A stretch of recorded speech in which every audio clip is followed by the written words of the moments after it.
شروع اللہ کا نام لے کر جو بڑا مہربان نہایت رحم والا ہے۔ الف لام را، یہ وہ کتاب ہے جس کی آیتیں جچی تلی ہیں۔ پھر یہ کہ اللہ حکیم و خبیر نازل کرنے والے کی طرف سے بتفصیل بیان کی گئی ہیں۔ اس کا پیغام یہ ہے کہ اللہ کے سوا کسی کی عبادت نہ کرو، اور میں اس کی طرف سے تم کو ڈر سنانے والا اور خوشخبری دینے والا ہوں۔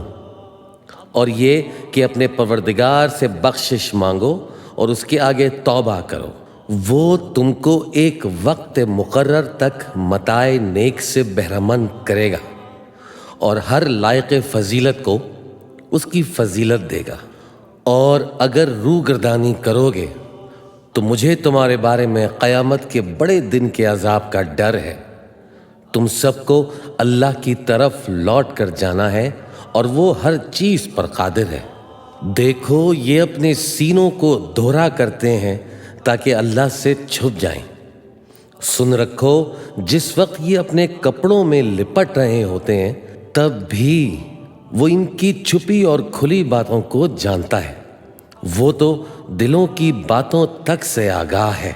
اور زمین پر کوئی چلنے پھرنے والا نہیں مگر اس کا رزق اللہ کے ذمے ہے۔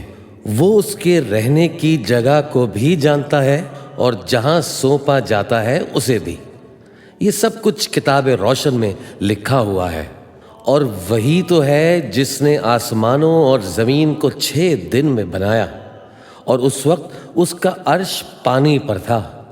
تمہارے پیدا کرنے سے مقصود یہ ہے کہ وہ تم کو آزمائے کہ تم میں عمل کے لحاظ سے کون بہتر ہے۔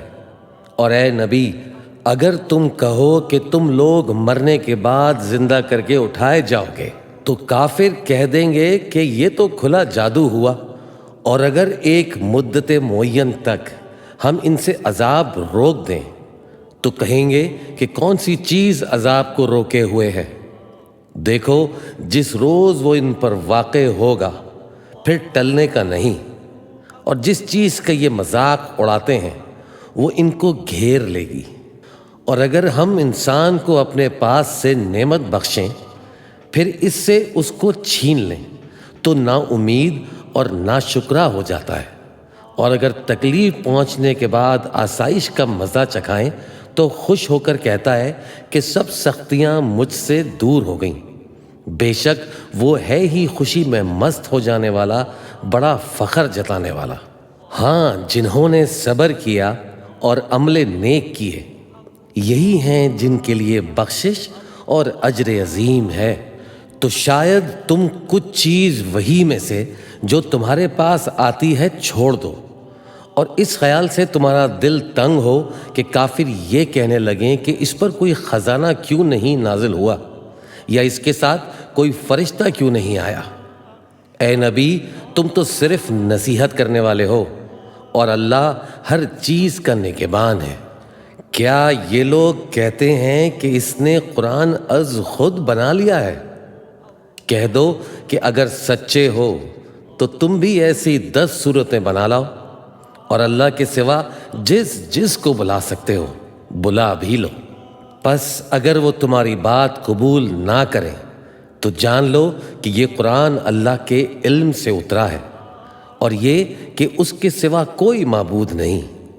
تو کیا تم لوگ اسلام لاتے ہو؟ جو لوگ دنیا کی زندگی اور اس کی زیب و زینت کے طالب ہوں، ہم ان کے اعمال کا بدلہ انہیں دنیا ہی میں دے دیتے ہیں، اور اس میں ان کی حق تلفی نہیں کی جاتی۔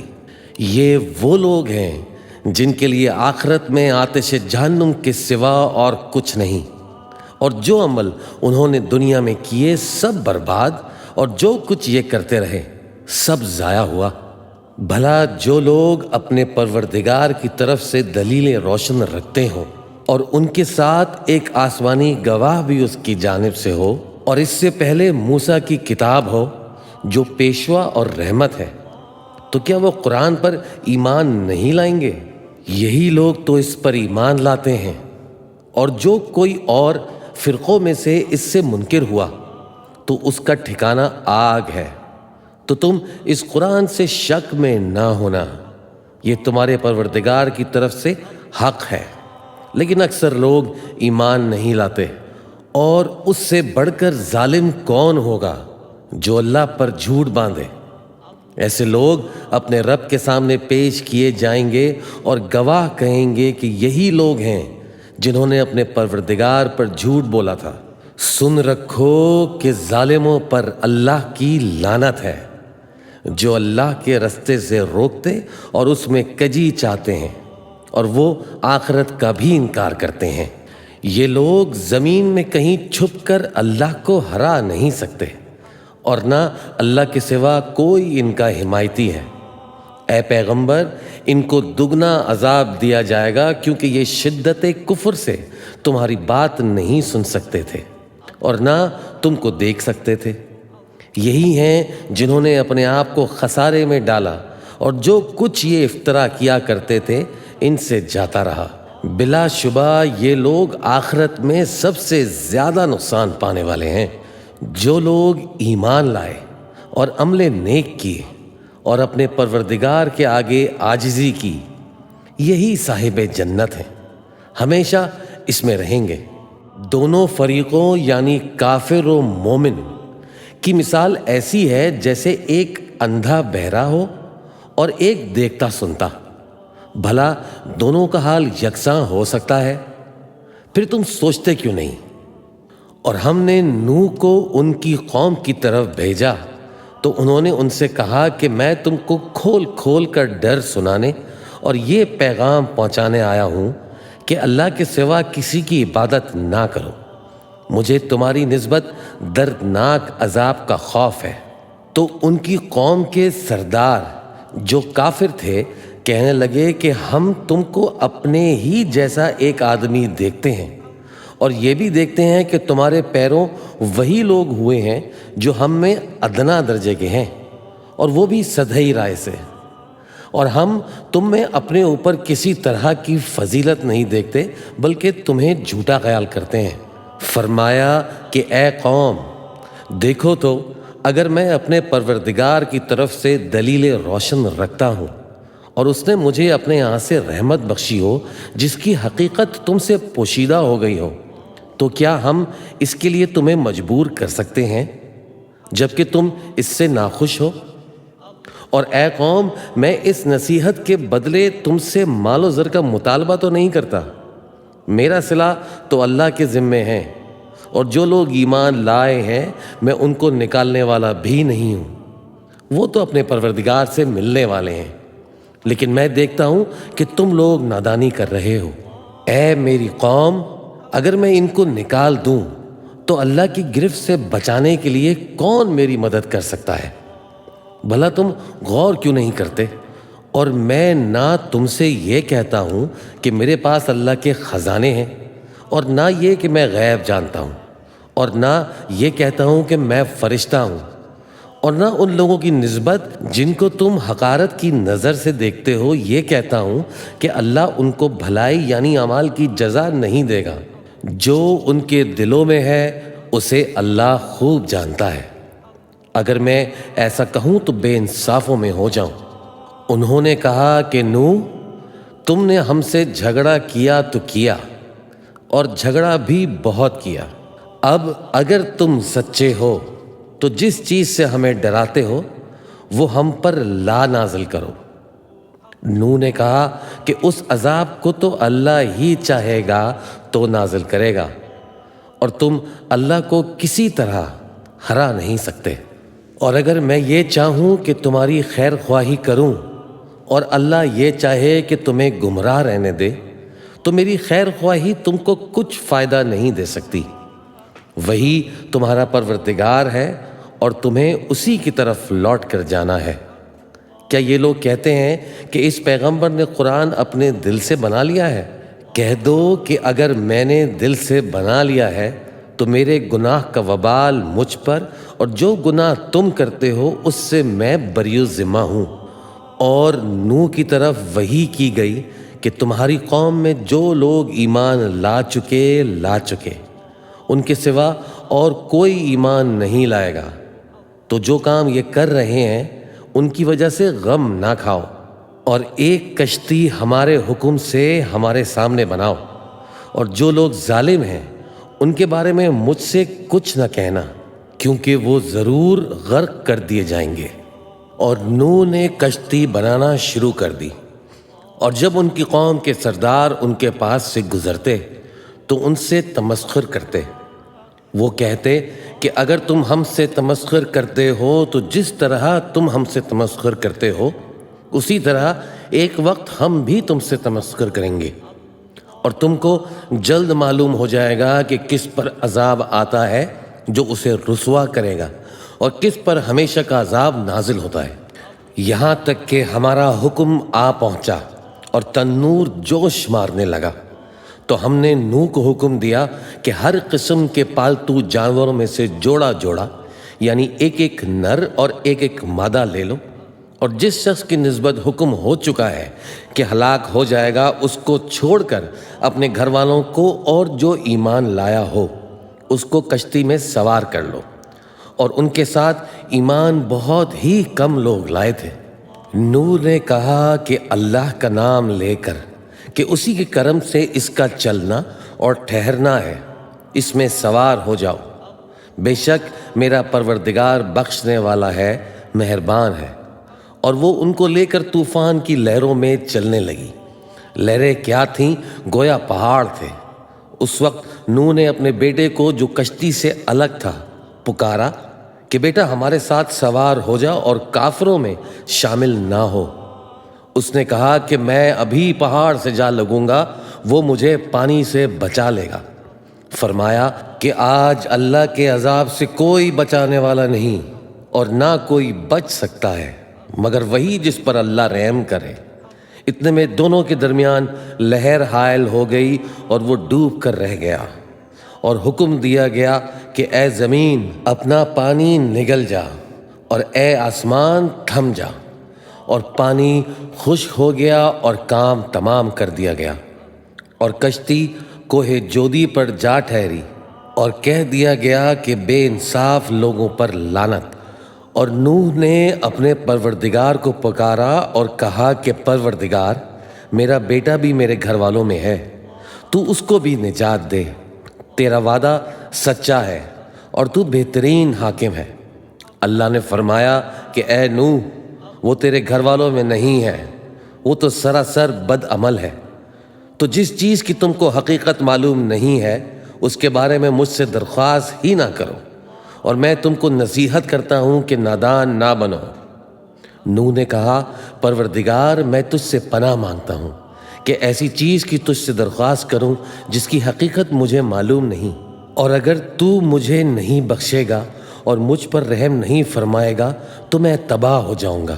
حکم ہوا کہ نوح ہماری طرف سے سلامتی اور برکتوں کے ساتھ جو تم پر اور تمہارے ساتھ کی جماعتوں پر نازل کی گئی ہیں اتر آؤ، اور کچھ اور جماعتیں ہوں گی جن کو ہم دنیا کے فوائد سے بہرمند کریں گے، پھر ان کو ہماری طرف سے عذاب علیم پہنچے گا۔ یہ حالات غیب کی خبروں میں سے ہیں جو ہم تمہاری طرف بھیجتے ہیں، اور اس سے پہلے نہ تم ہی ان کو جانتے تھے اور نہ تمہاری قوم ہی ان سے واقف تھی۔ تو صبر کرو کہ انجام پرہیزگاروں ہی کا بھلا ہے۔ اور ہم نے قوم عاد کی طرف ان کے بھائی ہود کو بھیجا۔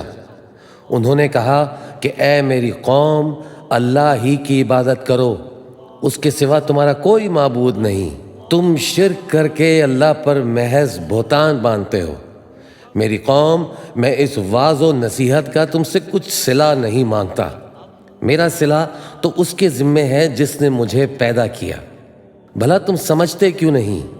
اور اے قوم اپنے پروردگار سے بخشش مانگو، پھر اس کے آگے توبہ کرو، وہ تم پر آسمان سے موسلا دھار بارش برسائے گا اور تمہاری طاقت پر طاقت بڑھائے گا، اور دیکھو گنہگار بن کر روح گردانی نہ کرو۔ وہ بولے ہود تم ہمارے پاس کوئی دلیل ظاہر نہیں لائے، اور ہم صرف تمہارے کہنے سے نہ اپنے معبودوں کو چھوڑنے والے ہیں اور نہ تم پر ایمان لانے والے ہیں۔ ہم تو یہ سمجھتے ہیں کہ ہمارے کسی معبود نے تمہیں تکلیف پہنچا کر دیوانہ کر دیا ہے، انہوں نے کہا کہ میں اللہ کو گواہ کرتا ہوں اور تم بھی گواہ رہو کہ جن کو تم اللہ کا شریک بناتے ہو میں ان سے بیزار ہوں، یعنی جن کی اللہ کے سوا عبادت کرتے ہو۔ تو تم سب مل کر میرے بارے میں جو تدبیر کرنی چاہو کر لو اور مجھے مہلت نہ دو۔ میں اللہ پر جو میرا اور تمہارا سب کا پروردگار ہے بھروسہ رکھتا ہوں۔ زمین پر جو چلنے پھرنے والا ہے وہ اللہ کے قبضہ قدرت میں ہے، بے شک میرا پروردگار سیدھے راستے پر ہے۔ اب اگر تم روگردانی کرو گے تو جو پیغام میرے ذریعے تمہاری طرف بھیجا گیا ہے وہ میں نے تمہیں پہنچا دیا ہے، اور میرا پروردگار تمہاری جگہ اور لوگوں کو لا بسائے گا اور تم اللہ کا کچھ بھی نہیں بگاڑ سکو گے۔ میرا پروردگار تو ہر چیز پر نگہبان ہے۔ اور جب ہمارا حکم عذاب آ پہنچا تو ہم نے ہود کو اور جو لوگ ان کے ساتھ ایمان لائے تھے ان کو اپنی مہربانی سے بچا لیا اور انہیں عذاب شدید سے نجات دی۔ یہ وہی قوم عاد ہے جس نے اللہ کی نشانیوں سے انکار کیا اور اس کے پیغمبروں کی نافرمانی کی اور ہر سرکش و متکبر کا کہا مانا، اور اس دنیا میں بھی لعنت ان کے پیچھے لگی رہی اور قیامت کے دن بھی لگی رہے گی۔ دیکھو قوم عاد نے اپنے پروردگار سے کفر کیا، اور سن رکھو قوم عاد پر پھٹکار ہے جو ہود کی قوم تھی۔ اور قوم سمود کی طرف ان کے بھائی صالح کو بھیجا تو انہوں نے کہا کہ اے قوم، اللہ ہی کی عبادت کرو، اس کے سوا تمہارا کوئی معبود نہیں۔ اسی نے تم کو زمین سے پیدا کیا اور اس میں آباد کیا، تو اس سے مغفرت مانگو اور اس کے آگے توبہ کرو، بے شک میرا پروردگار نزدیک بھی ہے اور دعا کا قبول کرنے والا بھی ہے۔ انہوں نے کہا کہ صالح، اس سے پہلے ہم تم سے کئی طرح کی امیدیں رکھتے تھے، اب وہ منقطع ہو گئیں۔ کیا تم ہم کو ان چیزوں سے منع کرتے ہو جن کو ہمارے بزرگ پوچھتے آئے ہیں؟ اور جس بات کی طرف تم ہمیں بلاتے ہو اس کی طرف سے ہم بڑے بھاری شک میں ہیں۔ صالح نے کہا اے میری قوم، بھلا دیکھو تو اگر میں اپنے پروردگار کی طرف سے کھلی دلیل پر ہوں اور اس نے مجھے اپنے یہاں سے نبوت کی نعمت بخشی ہو، تو اگر میں اللہ کی نافرمانی کروں تو اس کے سامنے میری کون مدد کرے گا؟ تم تو کفر کی باتوں سے میرا نقصان ہی کرتے ہو۔ اور یہ بھی کہا کہ اے قوم، یہ اللہ کی اونٹنی تمہارے لیے ایک نشانی یعنی معجزہ ہے، تو اس کو چھوڑ دو کہ اللہ کی زمین میں جہاں چاہے چرتی پھرے، اور اس کو کسی طرح کی تکلیف نہ دینا ورنہ تمہیں جلد عذاب آ پکڑے گا۔ مگر انہوں نے اس کو کاٹ ڈالا۔ تو صالح نے کہا کہ اپنے گھروں میں 3 دن اور فائدے اٹھا لو، یہ وعدہ ہے کہ جھوٹا نہ ہوگا۔ پس جب ہمارا حکم آ گیا تو ہم نے صالح کو اور جو لوگ ان کے ساتھ ایمان لائے تھے ان کو اپنی مہربانی سے بچا لیا اور اس دن کی رسوائی سے محفوظ رکھا۔ بے شک تمہارا پروردگار طاقتور ہے، زبردست ہے۔ اور جن لوگوں نے ظلم کیا تھا ان کو چنگاڑ کی صورت میں عذاب نے آ پکڑا تو وہ اپنے گھروں میں اوندھے پڑے رہ گئے، گویا کبھی ان میں بسے ہی نہ تھے۔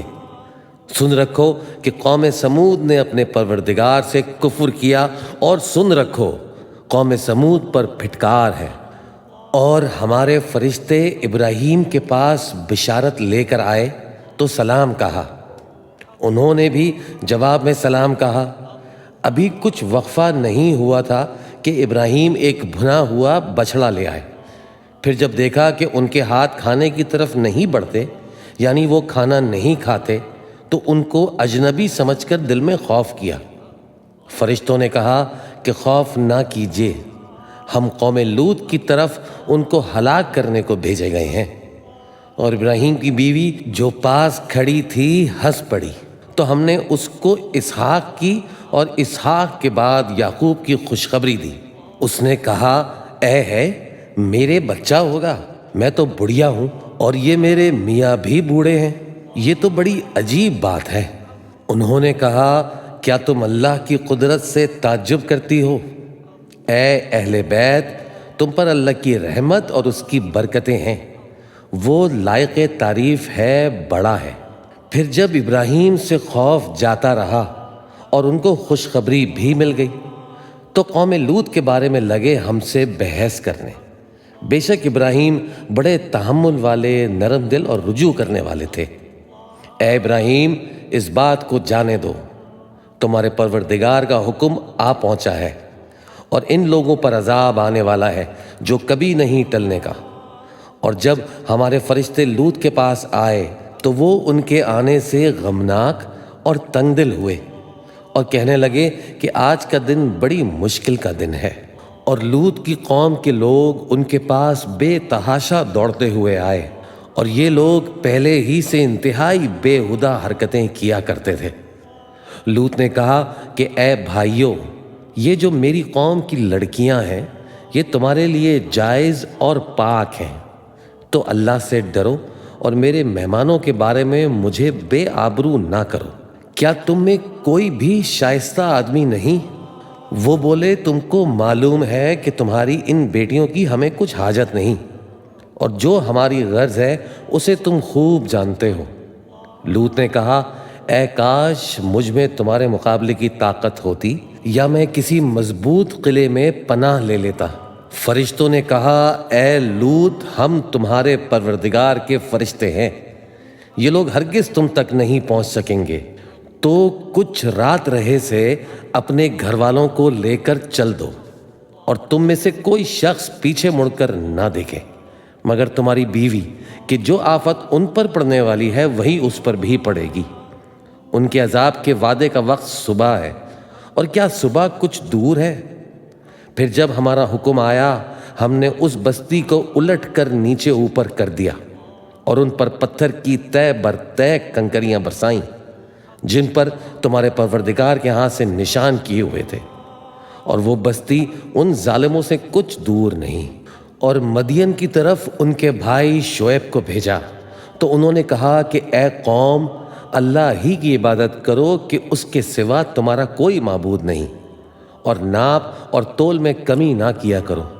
میں تو تم کو آسودہ حال دیکھتا ہوں، اور اگر تم ایمان نہ لاؤ گے تو مجھے تمہارے بارے میں ایک ایسے دن کے عذاب کا خوف ہے جو تم کو گھیر کر رہے گا۔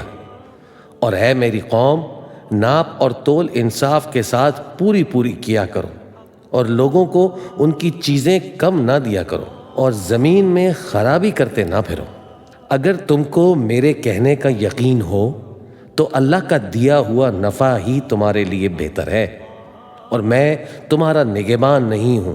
انہوں نے کہا اے شعیب، کیا تمہاری نماز تمہیں یہ سکھاتی ہے کہ جن کو ہمارے باپ دادا پوچھتے آئے ہیں ہم ان کو ترک کر دیں، یا اپنے مال میں تصرف کرنا چاہیں تو نہ کریں؟ تم تو بڑے نرم دل اور بڑے سیدھے ہو۔ انہوں نے کہا کہ اے قوم، دیکھو تو اگر میں اپنے پروردگار کی طرف سے دلیل روشن پر ہوں اور اس نے اپنے ہاں سے مجھے نیک روزی دی ہو تو کیا میں اپنا فرض ادا نہ کروں؟ اور میں نہیں چاہتا کہ جس بات سے میں تمہیں منع کروں خود اس کو کرنے لگوں۔ میں تو جہاں تک مجھ سے ہو سکے تمہارے معاملات کی اصلاح چاہتا ہوں، اور اس بارے میں مجھے توفیق کا ملنا اللہ ہی کے فضل سے ہے۔ میں اسی پر بھروسہ رکھتا ہوں اور اسی کی طرف رجوع کرتا ہوں۔ اور اے قوم، میری مخالفت تم سے کوئی ایسا کام نہ کرا دے کہ جیسی مصیبت نوح کی قوم یا ہود کی قوم یا صالح کی قوم پر واقع ہوئی تھی ویسی ہی مصیبت تم پر واقع ہو۔ اور لوط کی قوم کا زمانہ تو تم سے کچھ دور نہیں۔ اور اپنے پروردگار سے بخشش مانگو اور اس کے آگے توبہ کرو، بے شک میرا پروردگار بڑا مہربان ہے، بہت محبت کرنے والا ہے۔